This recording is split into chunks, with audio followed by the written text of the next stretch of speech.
जिस भेष में, जिस परिवेश में रहूं, नमो अरिहंत, नमो अरिहंत, नमो अरिहंत कहूं। जिस साने से, जिस नाम से, जिस जाने में रहूं, नमो अरिहंत, नमो अरिहंत, नमो अरिहंत कहूं। जिस प्यारे से, जिस ख्वारे से, जिस संसार में रहूं, नमो अरिहंत, नमो अरिहंत, नमो अरिहंत कहूं। जिस ध्यान से, जिस सम्मान से, जिस जहान में रहूं, नमो अरिहंत, नमो अरिहंत, नमो अरिहंत कहूं। है समय नदी की धार के, जिसमें सब बह जाया करते हैं। है समय बड़ा तूफान प्रबल पर्वत झुक जाया करते हैं। अक्सर दुनिया के लोग समय में चक्कर खाया करते हैं, लेकिन कुछ ऐसे होते जो इतिहास बनाया करते हैं, इतिहास बनाया करते हैं। चरम तीर्थंकर श्रवण भगवान महावीर स्वामी के चरणों में कोटि से वंदन अभिवंदन। पूज्य गुरुदेव के पावन चरणों में असीम आस्था के साथ कोटि से वंदन अभिवंदन। धर्म प्रेमी बंधु, सुन रहे हैं आप लोग श्रीपाल मैना सुंदरी का चरित्र।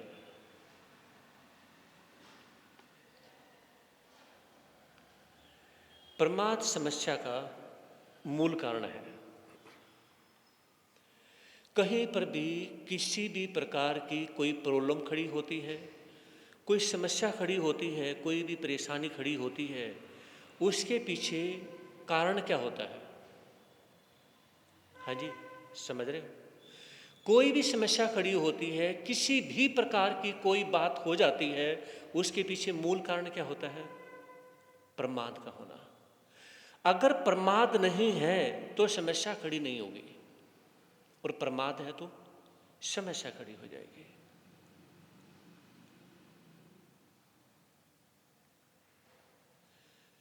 भगवान महावीर उत्तराधन सूत्र के माध्यम से फरमाते हैं,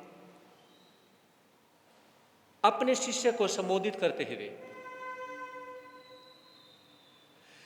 कई बार हमारे पेरेंट्स जानबूझ करके जिसकी गलती नहीं होती है और जो सबसे बड़ा होता है, सबसे समझदार होता है, पढ़ा लिखा होता है, जानबूझ को उसको टोक देते हैं। किस लिए टोक देते हैं? इसलिए टोक देते हैं कि जो छोटा बेटा है ना, वो तो सुनेगा नहीं, और बड़ा बेटा है या बड़ी बहू है, इसको इसलिए कह दिया ताकि उसके ऊपर असर हो जाए, इसलिए कह दिया कि इसको कह दिया है जब, यानी कि हमारे पिताजी या हमारी सास बड़ी बहू को जब टोक सकती है, तू छोटी है, तेरे को भी टोका जा सकता है। समझ रहे? कई बार ये होता है, लेकिन यहां पर पेरेंट्स को अंडरस्टैंडिंग करते हुए एकांत में पहले बात कर लेनी चाहिए अपने बेटे से या बड़ी बहू से कि इस प्रकार से मेरे द्वारा बोला जाएगा और आपने इस प्रकार से चुप रहना है, नहीं तो कोई बर्दाश्त नहीं करेगा। तो किसी भी प्रकार की कोई समस्या खड़ी होती है, उस समस्या के पीछे प्रमाद होता है। भगवान महावीर गौतम स्वामी को ही कहते हैं, संयम गोयम मां पमाए। हे गौतम, समय मात्र का भी प्रमाद मत करो। प्रमाद करोगे कोई ना कोई समस्या खड़ी होगी।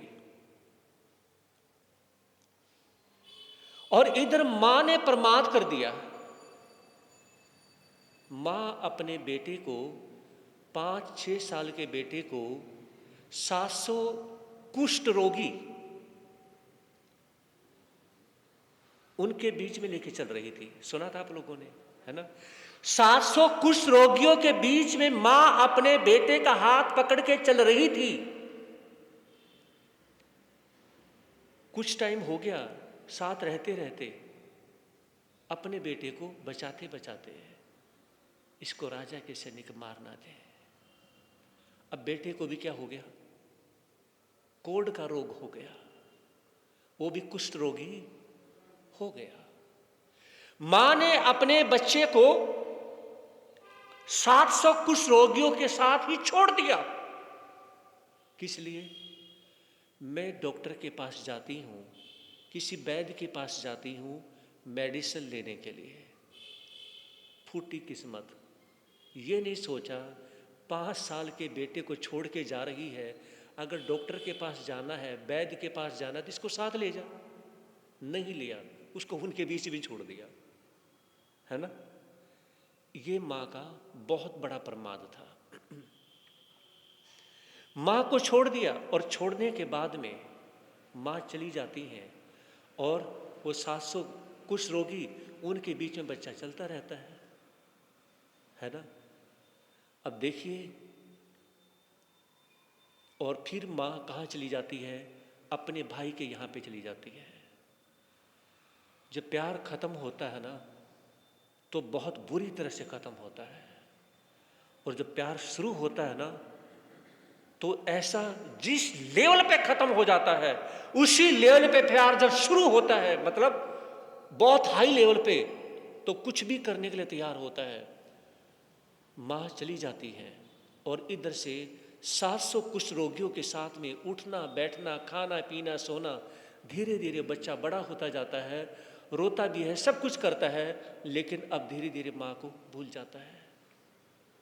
भूलता तो क्या है, रहना सीख जाता है, लेकिन वो छोटा सा प्यारा बच्चा बड़ा होता जाता है और वो भी कुष्ठ रोगी, कोढ़ का रोगी हो जाता है।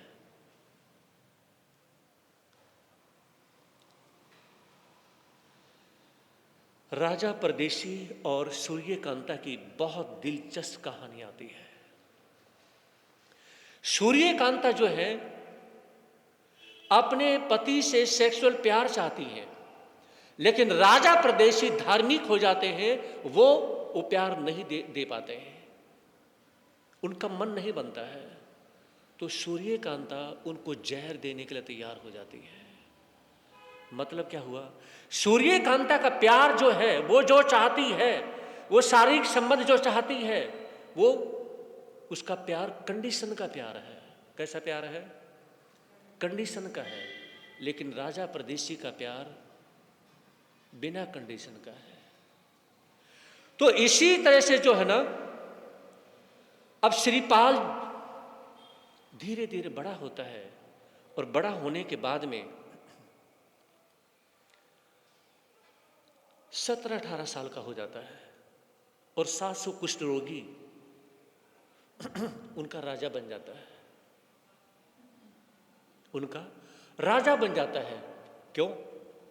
क्योंकि राजा का बेटा तो था ही, है ना। तो पैदाइशी कर्म होते हैं, पैदाइशी जो संस्कार होते हैं, वो किसी के ऊपर राज करना सिखा देते हैं।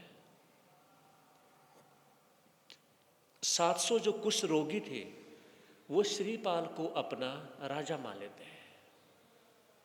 अब वो जैसे कहता है वो वैसे करते हैं।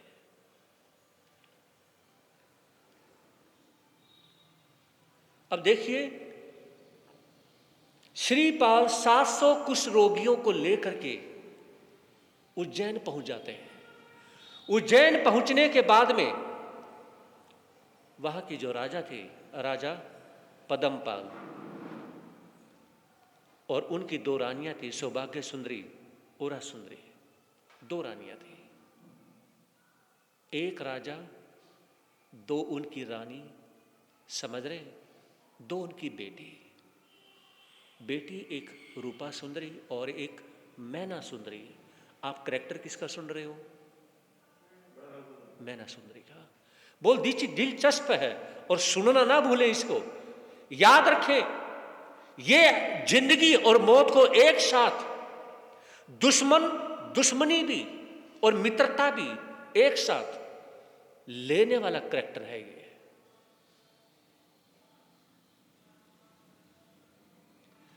होता क्या है, एक रोज, गौर से सुनिएगा ध्यान से,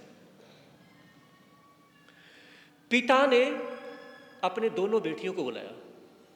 घर में 5 सदस्य हैं, पिता है, 2 उनकी पत्नियां हैं और 2 बेटी हैं। दोनों बेटियों को कहा, तुम जवान हो चुकी हो, मुझे तुम्हारी शादी करनी है, तुम कैसा पति चाहती हो, है ना। अब मैं आपसे सवाल पूछना चाहूंगा, पिता को अपने बच्चों से ये पूछना चाहिए, अपनी बेटियों से, कि आप कैसा पति चाहती हैं, या नहीं पूछना चाहिए? हाँ जी, बोलोगे नहीं?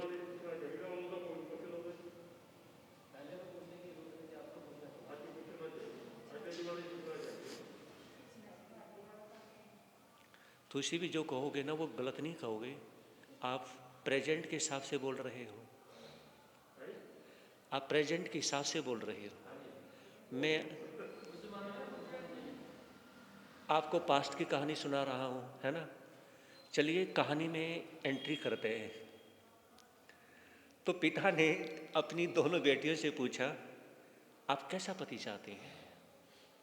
पहले रूपा सुंदरी ने कहा, मैं ऐसा पति चाहती हूं, इतना स्मार्ट हो, सुंदर हो, पढ़ा लिखा हो, ऐसा हो, उसके पास में ये कुछ हो, ऐसी फैसिलिटी हो, इतनी सुविधाएं हो, है ना, इतनी सारी चीजें हो, ये सब कुछ उसने बता दिया। ये सब कुछ बताने के बाद में दूसरी बेटी से पूछा, उसका नाम मैना सुंदरी। अब मैना सुंदरी से कहा कि आप कैसा पति चाहती हैं? मैना सुंदरी ने कहा कि पिताजी एक बात कहूं? कहा कि कहो बेटी। एक पिता को अपनी बेटी से कभी पूछना ही नहीं चाहिए, तुम कैसा पति चाहती हो। आपने मेरे से पूछा, यह आपकी गलती है। मैं नहीं कहूंगी मुझे कैसा पति चाहिए। आपको पता होना चाहिए कि मुझे अपने बच्चे के लिए कैसा घर देखना है, कैसा लड़का देखना है। अरे पिता ने संस्कार किसको दिए हैं? गौर से सुनो ना, और जो मैं बात कहने जा रहा हूं ना, ये पास्ट प्रेजेंट फ्यूचर तीनों की है जी, गौर से सुनना। संस्कार किसने दिए हैं? सारे चुप हो गए, बैठ गए। पिता ने संस्कार दिए हैं। बच्चों ने मां बाप को संस्कार नहीं दिए, माता पिता ने बच्चों को संस्कार दिए हैं। उन्हें पता होना चाहिए कि मेरे बच्चे को कैसे रहना पसंद है। बहुत सी सारी बातें पूछी नहीं जाती, समझी जाती है। समझ रहे? और आज के समय में रिश्ते इसलिए टूटते हैं, हम पूछते हैं, समझते नहीं हैं। बस आपको सारी बातों का एक जवाब दे दिया मैंने,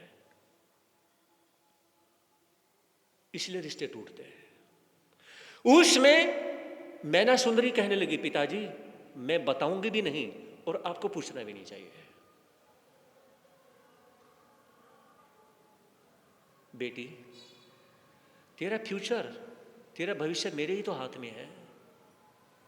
मैं जैसा चाहूंगा वैसा पति देखूंगा, मैं जैसा चाहूंगा वैसा घर देखूंगा। तेरा फ्यूचर मेरे हाथ में है। नहीं पिताजी, मेरा फ्यूचर आपके हाथ में नहीं है। बेटी, आपने कैसे बोल दिया? हाँ पिताजी, मैं सही कहता हूं, मेरा फ्यूचर आपके हाथ में नहीं है। तो फिर किसके हाथ में है? मेरा फ्यूचर मेरे हाथ में है, मेरा प्रेजेंट मेरे हाथ में है। आप अभी जो कुछ करना चाहे कर सकते हैं, लेकिन मैं आगे जो करूंगी वही होगा।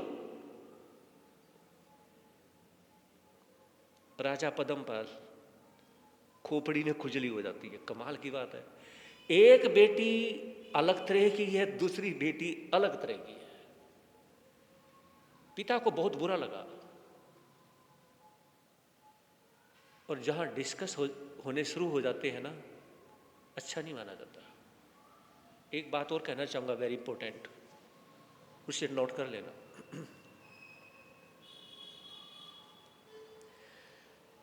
मम्मी पापा को कभी भी बच्चों के साथ एक काम कभी नहीं करना चाहिए, और वो बहस। समझ रहे हो? कभी भी अपने बच्चों के साथ बहस मत करना। समझ रहे हैं? आप जितने भी बैठे हुए हैं यहाँ पर, मैं आपसे ये नहीं पूछूंगा आपका बेटा कितना अच्छा है, बेटी कितनी अच्छी है, आपके बच्चे कितने अच्छे हैं, ये नहीं पूछूंगा। लेकिन सारे प्लस पॉइंट नहीं होते। बहुत बार हमारी नहीं चलती और हमारे बेटे की चलती है, तो हमें कहना पड़ता है लोगों के सामने, मेरा बेटा बहुत अच्छा है। मुझे पता है कि मेरी चलेगी नहीं, इसलिए मैं ये कह दूं ना कि मेरा बेटा बहुत अच्छा है। बात समझ आ रही है? समझ आए तो दिमाग में टिक कर देना। समझ रहे हो? तो उसमें बेटा अच्छा नहीं है, लेकिन कहना पड़ता है मेरा बेटा अच्छा है। क्यों? क्योंकि बुढ़ापे में घुटनों पर आयोडेक्स तो उसी से लगवानी है। हाँ जी, बुढ़ापे में घुटनों पे आयोडेक्स तो उसी से लगवानी है। कहना पड़ता है और कहना चाहिए, लेकिन मजबूरी है ये। तो बच्चों के साथ कभी भी बहस मत करना, और जो बच्चे हैं उन्हें अपने पेरेंट्स के साथ में कभी ये नहीं कहना चाहिए कि आपकी ये बात गलत है। एग्जाम्पल, हमारे पेरेंट्स की बात गलत है, ध्यान से सुनना बात को।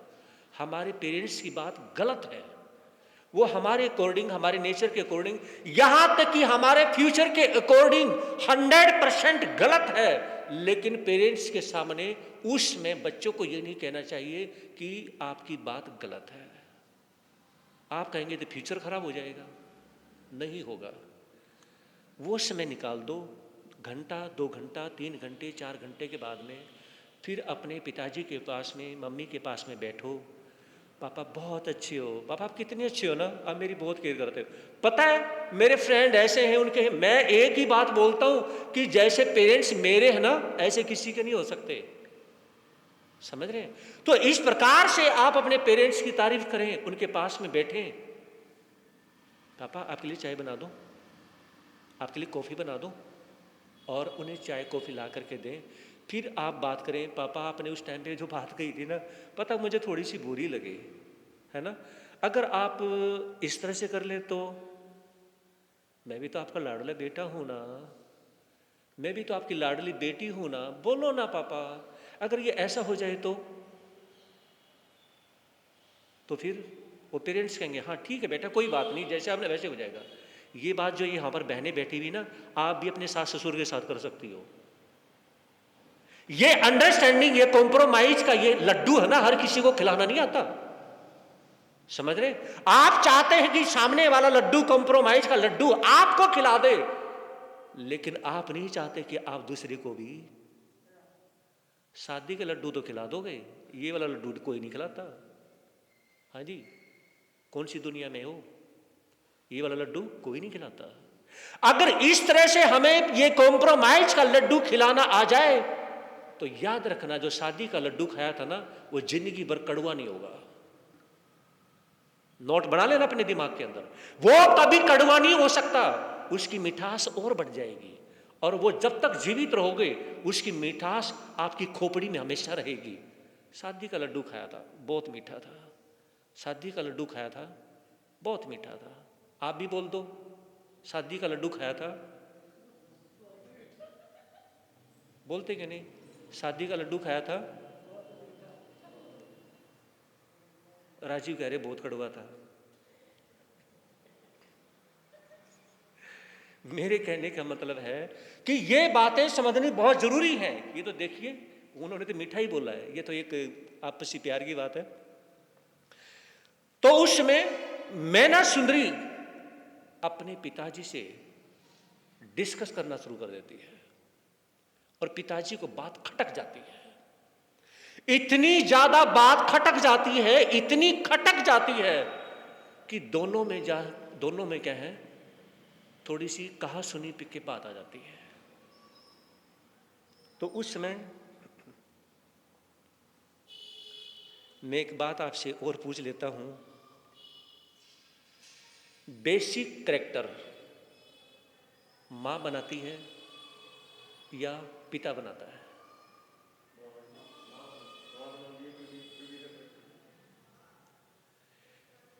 इधर से आवाजें आ रही हैं, ये हमारी माताएं बहनें तो बिल्कुल साइलेंट। क्यों, कोरोना ने मना कर रखा है बोलने के लिए? हाँ जी। बेसिक कैरेक्टर कौन बनाता है? मां बनाती है। समझ रहे हैं? जो बेसिक कैरेक्टर होता है ना, वो मां बनाती है, और आगे लाइफ में स्टैंड होने का कैरेक्टर हमारे पिता बनाते हैं। जिंदगी को सजाने का कैरेक्टर हमारे गुरु बनाते हैं। समझ रहे? तो उसमें देखिए, रूपा सुंदरी, उनका कैरेक्टर है डिमांड का कैरेक्टर, और मैना सुंदरी का जो कैरेक्टर है डेवलपमेंट का कैरेक्टर। यानी कि रूपा सुंदरी ये है कि मेरे पिता जो करेंगे वैसा ही मेरी जिंदगी में होगा। मेरे पिताजी अच्छा पति देखेंगे तो मेरी जिंदगी अच्छी हो जाएगी, मेरे पिताजी बुरा पति देखेंगे तो मेरी जिंदगी बुरी हो जाएगी। मेरी जिंदगी मेरे पापा के ऊपर, पिताजी के ऊपर डिपेंड है, लेकिन मैना सुंदरी यह कहती है मेरी लाइफ, मेरी जिंदगी सिर्फ मेरे ऊपर डिपेंड करती है। कितना फर्क पैदा हो गया है ना? तो उसमें और आज के समय में सभी अपने अपने गॉड की, परमात्मा की भक्ति करते हैं। समझ रहे? बहुत से देव ऐसे हैं जो कहते हैं कि मेरी भक्ति करो, और एक देव ऐसे हैं जो कहते हैं कि आप अपनी भक्ति करो। है कि नहीं कमाल की बात? यानी कि हमारे जो तीर्थंकर हैं, हमारे जो 24 भगवान हैं, वो ये नहीं कहेंगे कि आप भक्ति मेरी करो, वो ये कहेंगे कि क्या, कि आप अपनी ही भक्ति करो। मतलब आप अपने आप को इतना सक्सेसफुल बनाओ, अपने आप को इतना इंडिपेंडेंट बनाओ कि आप क्या बन जाएं, आप ही खुद भगवान बन जाओ। आप अनेक देवी देवताओं के मंत्र जाप इत्यादि करते हैं, उसमें आपकी इच्छाएं पूरी होती हैं, लेकिन तीर्थंकर किसी की इच्छाएं पूरी नहीं करते हैं। उनके अंडर में जो देवी देवता हैं वो इच्छा पूरी करते हैं। आपके ही पास में माता चक्रेश्वरी देवी का मंदिर है, वहां पे आप जाएंगे तो 24 भगवानों के नाम लिखे मिलेंगे, और हर तीर्थंकर के नाम के नीचे उनके देवी देवता के नाम लिखे मिलेंगे। तो जो इच्छाएं पूरी करने का काम जो देवी देवता है वो करते हैं, तीर्थंकर नहीं करते हैं। इसलिए आज के समय में जो जैन 24 तीर्थंकर हैं, उनके नाम आपको याद नहीं होंगे। समझ रहे हैं? बहुत कम ऐसे मिलेंगे, क्योंकि जैन धर्म ये कहता है, महावीर की वाणी ये कहती है कि तीर्थंकर कभी किसी की इच्छा पूरी नहीं करते। इसलिए आप सोचते हैं उनके नाम याद करने की जरूरत क्या है, उनके नाम की माला फेरने की जरूरत क्या है, उनके नाम की, उनकी फोटो घर में लगाने की, बोल तो दिया जरूरत क्या है। मुझे पता था बोल लोगे जरूर, रह ही नहीं सकते। मेरे कहने का मतलब यह है कि जहां से इच्छा पूरी होती है, अरे महावीर आपकी इच्छा पूरी नहीं करते, लेकिन महावीर के अंडर में जो रहने वाली देवी देवता हैं, जो लिखे हुए नाम, वो तो आपकी इच्छा पूरी करेंगे। लेकिन क्या करें, हमें तो वो भगवान चाहिए, आपको तो आपकी इच्छा पूरी होनी चाहिए। तो उस समय मंत्री ने देखा कि बात बहुत ज्यादा बढ़ गई है। ज्यादा बात बढ़ जाती है पिता और बेटी के बीच में। तो मंत्री कहने लगे, राजन एक काम करते हैं, चलो ना जंगल में घूमने चलते हैं। ध्यान से सुनना बात को। मंत्री ने क्या कहा, चलो राजन घूमने चलते हैं। ऐसा क्यों बोला, बताओगे? मेरी हर बात के पीछे बहुत पता नहीं कितने क्वेश्चन आंसर होते हैं। यहां पर इसलिए बोला, मान लीजिए आपके घर में 2 सदस्यों की कहासुनी हो रही है, उसमें तीसरा आपके घर का सदस्य ये कहे कि आप चलो उठो, थोड़ा टहलने घूमने चलते हैं। अब तो आंसर दे दो। इसलिए बोला नहीं, इसलिए बोला जमीन चेंज हो जाएगी तो जमीर भी चेंज हो जाएगा। हाँ जी, बोलते क्यों नहीं? जमीन चेंज हो जाएगी तो जमीर भी चेंज हो जाएगा। अगर ये यहां पे आप यहां पे सिर फुड़वा रहे हैं, लड़ रहे हैं, झगड़ रहे हैं, और किसी ने हाथ पकड़ के आपको स्थानक से बाहर लेकर के और मार्केट में, और चलो घूमने फिरने चलते हैं, हनुमान मंदिर में चलते हैं, और वहां जाने पर बैठ करके एक गिलास पानी आपको पिला दिया, आपने पी लिया, और फिर कहा कि क्यों फालतू बातों में पड़ते हो, ये धर्म स्थान सबका है ना, ये हमारा पूजनीय है, क्यों लड़ते हो? वहां पे ले जाकर के आपको 2 बातें समझा दी, आपके दिमाग में घुस जाएंगी, और यहां आपको आधा घंटा समझा लो, 50 बातें समझा लो, आपकी समझ में नहीं आएंगी। इसका मतलब यह है, जमीन चेंज हो जाएगी तो जमीर भी बदल जाएगा। ये बात है इसके पीछे। पता नहीं आप एज के अकॉर्डिंग कहां खो जाते हो, यही फर्क है। तो उस समय मंत्री ने क्या कहा, चलो राजन घूमने चलते हैं। घूमने चल पड़े, घूमने तो चल पड़े, निकल पड़े वहां से, लेकिन हुआ क्या? वहां जो हुआ था वो दिमाग में घूम रहा है, छोड़ नहीं पा रहे हैं, और विचार करिए, ये हमारे ही हाथ में है।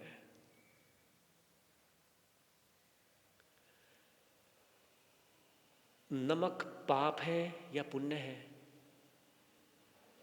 बताएंगे? मैंने ये सवाल क्यों पूछा, इसका रीजन आप ही बता दोगे, क्योंकि मैं सवाल ही ऐसी ढंग से पूछूंगा कि इसका रीजन भी आप बताओगे।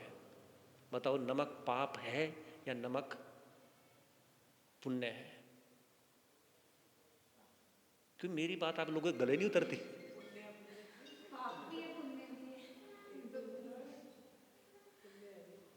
पाप क्यों है? जले पे नमक छिड़कना। हाँ जी, देखिए ये कैरेक्टर जो आप सुन रहे हैं ना, ये आपके पल पल ब्रेक भी लगवाएगा, और ये कैरेक्टर पल पल आपको हाथ पकड़ के चलाएगा। ये दुश्मनी और दोस्ती को बताएगा कि दोस्ती कैसे होती है, दुश्मनी कैसे होती है। यही तो बात है ना। एक माता बहन के हाथ में है, वो नमक को दूध में डालती है, नमक को सब्जी बनाते समय डालती है। उसे पता है होना चाहिए कि नमक कितना डालना है, नमक कैसे यूज करना है, कहाँ पे यूज करना है। हर जगह नमक यूज नहीं होता। जब हम जली कटी बोलते हैं तो कहते हैं कि जले पे नमक छिड़कने का काम क्यों कर रहे हो, है ना। इसी तरह से गलत खान पान जब होता है तो हम कहते हैं यहां पे भी इतना नमक डाल दिया। मीठे में कभी नमक नहीं डाला जाता और नमक में कभी मीठा नहीं डाला जाता। तो ये विचार करने की आवश्यकता है। आत्मा ड्राइवर है और जो हमारे कर्म है वो गाड़ी है। अब गाड़ी तो वैसे ही चलेगी ना जैसे ड्राइवर चलाएगा, है ना। सही है ना। चलिए अब मैं आपको कंफ्यूज कर रहा हूं, देखता हूं कंफ्यूज होते नहीं होते। अब महसूस करें कि आप पेशेंट हैं, बीमार हैं, आप डॉक्टर के पास में गए, समझ रहे। आप डॉक्टर के पास में गए तो डॉक्टर के पास में जाने के बाद में आप क्या विचार करेंगे कि ठीक होना ना होना ये आपके हाथ में, आपके कर्म में लिखा हुआ है, या ठीक करना ना करना डॉक्टर के हाथ में लिखा हुआ है। अब बोल दो। हाँ जी, आपका तो मेडिसिन का काम है, बोलो बोलो। यही तो बात है, यही तो बात है ना। प्रधान जी बताएंगे। यहाँ पर बाहर से कई बार ऐसे लोगों का आना हो जाता है, किसी की तबीयत खराब हो गई, किसी को जुकाम कुछ हो गया, तो प्रधान जी स्कूटी बिठा करके 1-2 मिनट में हॉस्पिटल लेके पहुँच जाते हैं कि चलिए मैं लेके चलता हूँ। वो पूछे कि कितने पैसे का, कि कोई पैसा नहीं, है ना। ये सेवा भावना होती है। और कई यानी कि भाइयों को जब यानी कि जब आना हुआ, मैंने भाई राजीव को बोल दिया कभी किसी को, तो डर से मेडिसिन ला के दे देते हैं, कोई ये नहीं कहा कि कोई पैसा नहीं है। ये जो आने वालों की सेवा करने की जो भावना है ना आप लोगों की, ये आपका बड़पना है। समझ रहे मेरी बात को, ये आपका क्या है, बड़पना है, और ये हमेशा बना होना चाहिए। अब मुझे बताएं कि डॉक्टर के हाथ में है, अब अगर डॉक्टर ने यानी कि कुछ हो गया, डॉक्टर को कुछ कहेंगे, या आप ये कहेंगे कि तो बस मेरे ही कर्म में था, मेरे कर्म में था तो मैं बीमार हो गया, और कर्म में है तो इसलिए मैं ठीक नहीं हो रहा। खुद को कहोगे या डॉक्टर को कहोगे? सारे तो डॉक्टर को गालियां देते हो, और तुम यहाँ पे आकर के ये कहते हो कि यानी कि हमारे हाथ में, मतलब यानी कि हमारे कर्मों के हाथ में है ना। कमाल है। अब मुझे ये बताएं, आप बच्चे के लिए अच्छा स्कूल ढूंढते हो या अच्छा बच्चा ढूंढोगे? मेरे क्वेश्चन आपके गले नहीं उतरते? हाँ जी, आप तो अच्छा स्कूल ढूंढते हो ना, और स्कूल वाले क्या ढूंढते हैं? अच्छा बच्चा ढूंढते हैं, है ना। गलत कौन है, ठीक कौन है, ये बताओ। क्या हो गया? दोनों ठीक नहीं है। स्कूल वाले ठीक हैं, आप गलत हैं। आप गलत ऐसे हैं कि आप अच्छा स्कूल ढूंढ रहे हैं, यानी कि स्कूल वाले ये ठीक है कि वो अच्छा बच्चा ढूंढ रहे हैं। समझ रहे मेरी बात को? इसका मतलब ये है कि आप अपने बच्चे को इतना अच्छा बनाओ कि वो स्कूल को भी अच्छा बना दे और आपका बच्चा पढ़ लिख भी जाए। सबसे ज़्यादा आईपीएस आईएएस ऑफिसर जो सरकारी बड़ी बड़ी पदवियों पे जो मिलेंगे ना, वो बिहार के मिलते हैं। समझ रहे मेरी बात? और उनके लिए अच्छे स्कूल सबको नहीं मिलते। अब मुझे ये बताओ कि अच्छा स्कूल चाहिए या अच्छा बच्चा चाहिए? बड़ी जल्दी चेंज हो जाते हैं आप लोग, 1 मिनट लगाते हो चेंज होने में। यहां पर यही समस्या खड़ी हो रखी है राजा के अंदर और मैना सुंदरी के अंदर, यही समस्या है।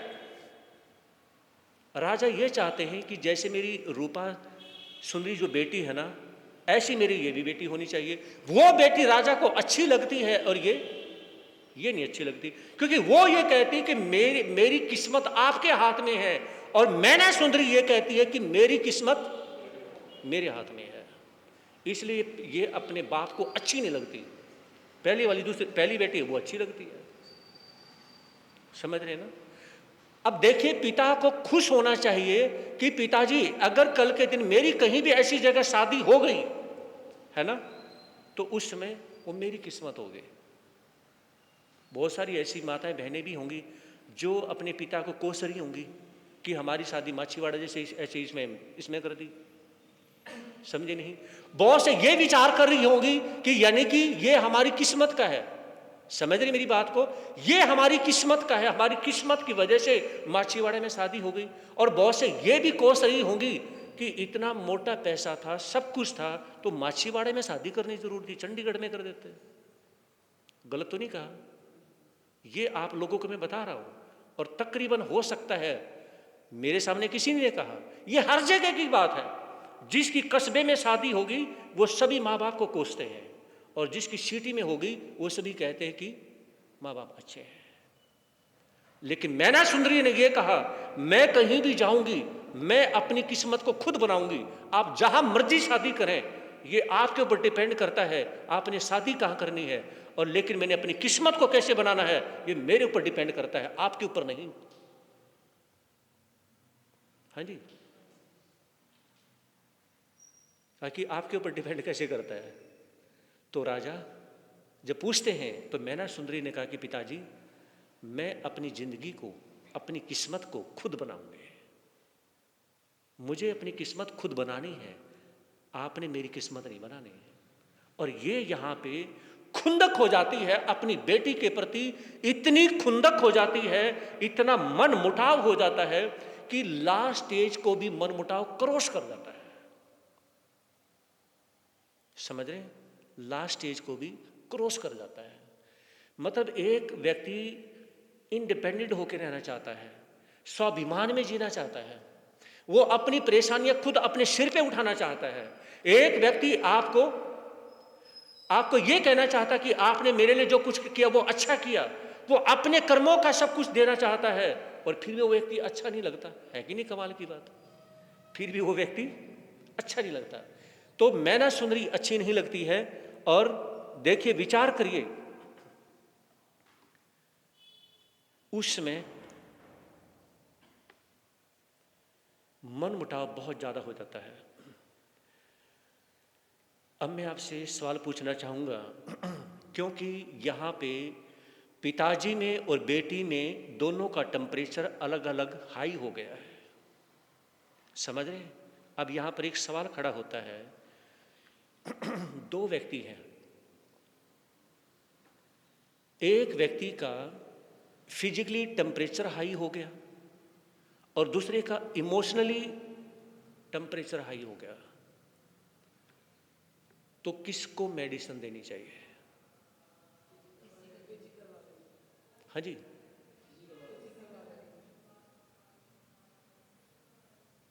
प्रधान जी सेवा भावना रखते हैं, बताइए। फौजी साहब, यही तो मार खाई जाती है ना। ये हमें करैक्टर, यही तो हमारे ब्रेक लगवाता है हर जगह। यहां पे ये करैक्टर हमें यही समझा रहा है कि फिजिकली जिसको टेम्परेचर है यानी कि है, वो तो अगर आप मेडिसिन नहीं देंगे, मेरा नेचुरोपैथी से बहुत गहरा रिश्ता है, बहुत गहरा रिश्ता है, काफी हद तक सीखी भी है। समझे नहीं? धुन सवार होगी दिमाग के अंदर, बस कुछ भी समझिए। तो नेचुरोपैथी ये कहती है कि आप बुखार होने के बाद में मेडिसिन मत दो, आप व्रत करो। समझ रहे? आप एनीमा लो, आप पानी पी करके उसे उल्टा निकालिए। बुखार क्यों हुआ उसमें जाइए, बुखार हुआ है इसमें मत जाइए, बुखार क्यों हुआ है इसमें जाइए। ये नेचुरोपैथी कहती है। एलोपैथी कहती है कि आप मेडिसिन खाइए, बुखार उतर जाएगा। आयुर्वेद ये कहती है कि आप मेडिसिन खाइए और बुखार को जड़ से खत्म करिए। लेकिन नेचुरोपैथी ये कहती है कि नहीं, आयुर्वेद भी गलत है, एलोपैथिक वो भी गलत है। नेचुरोपैथी ये कहती है कि मेडिसिन ही मत खाएं। आपका शरीर, आपकी बॉडी एक्सेप्ट नहीं कर रही है, आपकी इम्यूनिटी पावर डाउन हुई है, आपको बुखार हो गया। चाहे वो मच्छर की वजह से हुआ, किसी भी प्रकार के मच्छर की वजह से हुआ, आपकी इम्यूनिटी पावर डाउन हुई है, तो आप कुछ ना कुछ करें, है ना। ये नेचुरोपैथी कहती है। अब देखिए आज के समय में दुनिया कितनी मच्छर के पीछे पड़ी हुई है ना। मैं बताना चाहूँगा, मेरी दीक्षा जो हुई थी तो उसमें कभी कोई बुखार, कभी कोई बुखार, कभी कोई बुखार, मैंने अपना माथा ठोका, कमाल की बात है। कभी कोई बुखार है, कभी डेंगू है, कभी ये है, कभी वो है। डॉक्टर ने कहा कि ये मलेरिया का बुखार हो गया, अभी इस मच्छर से बुखार हो गया। तो मैंने विचार किया ये तो हमेशा जिंदगी भर की समस्या खड़ी होगी और ये समस्या ही खत्म करनी है, समझे नहीं। मैंने जानबूझ करके क्या है कि अब ना मच्छरदानी लगानी, कुछ नहीं लगाना, यूज ही नहीं करना, बस जितने मच्छर काटते हैं काटने दो, देखता हूं कि बुखार कितनी तरह के होते हैं। हाँ जी, तो उसमें आपको यानी कि एहसास होगा कि बार बार यानी कि रहने से आज तक है, कल चाहे डेंगू हो जाए मुझे नहीं पता, है ना। वायरल तो एक अलग चीज है, लेकिन उसके बाद सन 2000 के बाद में मुझे दोबारा से कभी किसी मच्छर से आज तक बुखार नहीं हुआ। जानबूझ के मच्छरों से कटवाने का भाव रहता है कि काटिए, है ना। और एक बात कहूंगा कि जब दिमाग में यह बात होती है ना, अभी रे मच्छर बैठ के गया, अरे मुझे काट लिया। साइंस ने ये बता रखा कि भूरे रंग का जो मच्छर होता है ना, वो काटने से ऑफ मलेरिया हो जाता है। और उसमें आपके अंदर पता है दिमाग के अंदर क्या होगा, आपके दिमाग में ये होगा कि आज मलेरिया जरूर होगा, और वो आपको हो ही जाएगा। मैं गलत नहीं कह रहा हूं, आपके माइंड में क्या होगा, मलेरिया होगा। अब मुझे काले रंग का मोटे वाला मच्छर काट के मुझे डेंगू होगा तो डेंगू होगा, अब बच ही नहीं सकते। तो कुछ चीजें हमारी सोच के ऊपर डिपेंड करती हैं। तो यहां पर फिजिकली जिसको बुखार हुआ है उसका बुखार तो उतर सकता है, लेकिन दो व्यक्तियों को आपस में जो बात हुई है, जो जिसके दिमाग में इमोशनली भी बुखार हुआ है, उसका बुखार उतार लेना, नहीं तो रामायण और महाभारत घटने में टाइम नहीं लगने वाला। हाँ जी, अगर आपका घर में बेटा है, आपकी बेटी किसी बात पे नाराज हो गए और उन्हें खाना नहीं खाया, उनको इमोशनली बुखार है, वो उतारने की कोशिश करो। मम्मी अलग से बात करे पास में बैठे, बेटा बेटी क्या बात है, तू ही तो मेरा लाडले बेटा है, तू ही तो लाडली बेटी है। पिता अलग से बात करे, उनको समझने की कोशिश करे, उनके सिर पे हाथ रखे, उन्हें प्यार दे। तो उन्हें आप पूछेंगे, वो बताएंगे कि मैं इमोशनली क्यों हूं, इमोशनली बुखार क्यों है, वो रीजन का पता चलेगा और उसे बुखार आप उतार सकते हैं। इमोशनली बुखार जो चढ़ता है वो आपकी सेंस, आपके प्यार, आपके अपनेपन से उतरेगा, किसी मेडिसिन से नहीं उतरने वाला। और याद रखें, जिसका इमोशनली बुखार अगर आपको उतारना आ गया तो आप फिजिकली बुखार भी उतार सकते हैं। हमें ये करेक्टर ये यहाँ पे हमें सिखा रहा है, ये करेक्टर मैना सुंदरी का करेक्टर हमें सिखा रहा है कि जिंदगी में फिजिकली बुखार की मेडिसिन लेने में अगर लेट हो गए तो चल जाएगा, अगर इमोशनली बुखार को उतारने में लेट हो गए ना तो रिश्ते टूट जाएंगे। बात समझ आ रही है, रिश्ते टूट जाएंगे। इसलिए इमोशनली बुखार किसी को चढ़ता है, पत्नी को चढ़ता है, पति को चढ़ता है, उसको और काम छोड़ दो, उसको उतारने की कोशिश करो। लेकिन यहां पर ये कैसे पिता है, ये कैसे राजा हैं जो अपनी ही बेटी को और ज्यादा इमोशनली बुखार चढ़ाते जा रहे हैं, ये चढ़ाते जा रहे हैं। कहां तो पिता को खुश होना चाहिए, अरे मेरी बेटी ये कहती कि पिताजी कहीं भी शादी कर दो, अगर मेरे साथ गलत होगा वो मेरी किस्मत की वजह से होगा। कहां तो पिता को खुश होना चाहिए और कहां पिताजी का जो पारा है वो 7वें आसमान में चला गया। वो मन में विचार करते हैं कि बेटी ने इस प्रकार से बोल दिया, है ना, बहुत ज़्यादा महसूस कर जाते हैं और देखते हैं मैं इसकी किस्मत बिगाड़ के दिखाता हूं। इसने ये कहा ना कि मैं अपनी किस्मत खुद सुधारूंगी, मेरी किस्मत को कोई बिगाड़ ही नहीं सकता। कोई बात नहीं, जबकि वो सौतेली बेटी नहीं थी। हाँ जी, सुन रहे हो, ये कहानी है हमारे शास्त्रों की और घटी हुई कहानी है, ये किसी ने झूठ मूठ की कहानी नहीं लिख दी। पिताजी ने ये कसम खा ली, मैं अपनी बेटी को बस जिंदगी में ऐसी परेशान करके दिखाऊंगा, इसको दिखा दूंगा कि पिता के ऊपर डिपेंड होता है कि बेटी का करियर कैसे बनता है, बेटी किस प्रकार से यानी कि जिंदगी को जीती है, वो दुखी है सुखी है, वो बाप की वजह से होती है, अपनी वजह से नहीं। लेकिन इसने जो मुझे बोला है ना, ये मेरे दिल में खटक गया है, ये बात मन में उसके खटक जाती है। राजा को पता चला मंत्री के साथ में है, और उस नगरी में देखिए 700 कुष्ठ रोगी, उस नगरी में उज्जैन में, बोला करो ना, मेरा साथ दिया करो, अच्छा लगता है, सानू भी अच्छा लगता है।